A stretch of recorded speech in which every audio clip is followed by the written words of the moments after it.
ഈശോയിൽ പ്രിയമുള്ളവരെ, നമ്മൾ ഇന്ന് കേൾക്കുന്നത് പീലാത്തോസിനെ കുറിച്ചാണ്. പീലാത്തോസ് റോമ സാമ്രാജ്യത്തിന്റെ ഗവർണറായിരുന്നു. വലിയൊരു സ്ഥാനം അലങ്കരിച്ചിരുന്ന വ്യക്തിത്വമാണ് അദ്ദേഹം.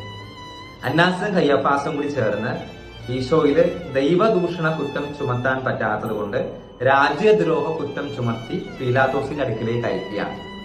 ലൂക്കായുടെ സുവിശേഷം 23-ാം അധ്യായത്തിന്റെ 2-ാം വാക്യത്തില് 3 കുറ്റങ്ങളാണ് ചുമത്തുന്നത്. രാജ്യം മുഴുവൻ പ്രശ്നം സൃഷ്ടിക്കുന്നു. രണ്ടാമത്തേത് സീസറിന് നീതി കൊടുക്കണ്ടെന്ന് പറയുന്നു. മൂന്നാമത്തേത് സ്വയം രാജാവാണെന്ന് പ്രഖ്യാപിക്കുന്നു.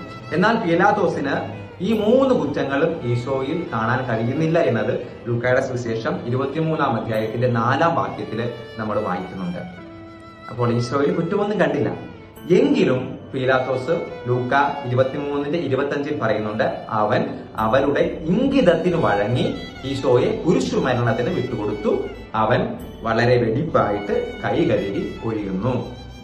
പ്രിയമുള്ളവരെ, പീലാത്തോസ് കൈ കഴുകി ഒഴിവാക്കിയ വിഷയം ഈ തപസ്സുകാലത്ത് നമ്മൾ ധ്യാനിക്കുമ്പോൾ കൈ കഴുകൽ എളുപ്പമാണ്. പക്ഷെ കൈയിലെ രക്തത്തിന്റെ കറ അറബിയയിൽ നിന്ന് കൊണ്ടുവന്ന എത്ര വില കൂടിയ സുഗന്ധ തൈലം പൂശിയാലും മാറില്ല.